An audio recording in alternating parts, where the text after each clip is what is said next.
Good morning, kindergartners. Let's read the next chapter of Charlotte's Web. It's chapter 11, The Miracle. The next day was foggy. Everything on the farm was dripping wet. The grass looked like a magic carpet. The asparagus patch looked like a silver forest. On foggy mornings, Charlotte's Web was truly a thing of beauty. This morning, each thin strand was decorated with dozens of tiny beads of water.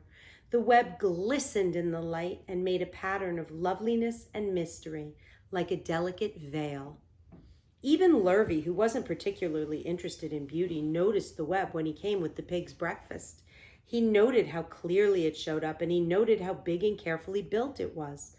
And then he took another look and saw something that made him set his pail down. There, in the center of the web, neatly woven in black letters, was a message. It said, "Some pig." I don't know if you can see it. SOMEPIG, some pig. Lurvy felt weak. He brushed his hand across his eyes like this. He was like, and stared harder at Charlotte's Web. Here's the picture of it. Some pig. "I'm seeing things," he whispered. He dropped to his knees and uttered a short prayer.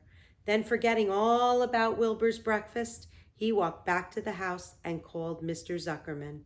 "I think you'd better come down to the pig pen," he said. "What's the trouble?" asked Mr. Zuckerman. "Anything wrong with the pig?" "Not exactly," said Lurvy. "Come and see for yourself." The two men walked silently down to Wilbur's yard. Lurvy pointed at the spider's web. "Do you see what I see?" he asked. Zuckerman stared at the writing on the web. Then he murmured the words, "Some pig." Then he looked at Lurvy. Then they both began to tremble. What's tremble? Shake.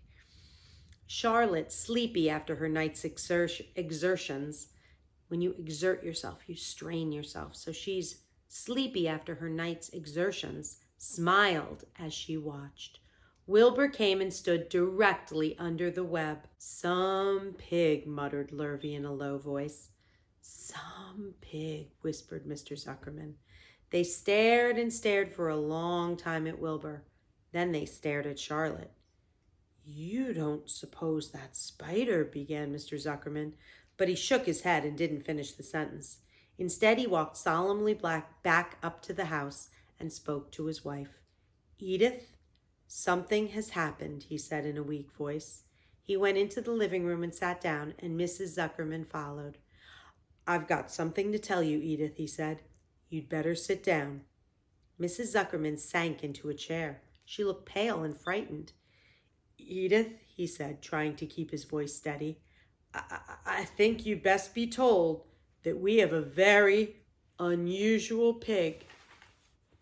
A look of complete bewilderment, like what, came over Mrs. Zuckerman's face. "Homer Zuckerman, what in the world are you talking about?" she said.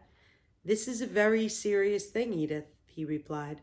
"Our pig is completely out of the ordinary." "What's unusual about the pig?" asked Mrs. Zuckerman, who was beginning to recover from her scare. "Well, I don't really know yet," said Mr. Zuckerman, "but we have received a sign, Edith. A mysterious sign. A miracle has happened on this farm. There's a large spider's web in the doorway of the barn cellar right over the pig pen. And when Lurvy went to feed the pig this morning, he noticed the web because it was very foggy. And you know how a spider's web looks very distinct in the fog? Well, right sprang in the middle of the web, there were the words, 'Some pig.' The words were woven right into the web. They were actually part of the web, Edith." "I know, because I've been down there and I've seen them. It says, 'Some pig,' just as clear as can be. There can be no mistake about it. A miracle has happened and a sign has occurred on earth, right on our farm, and we have no ordinary pig." We're going to stop there for today. We'll continue this chapter tomorrow. Have a great day.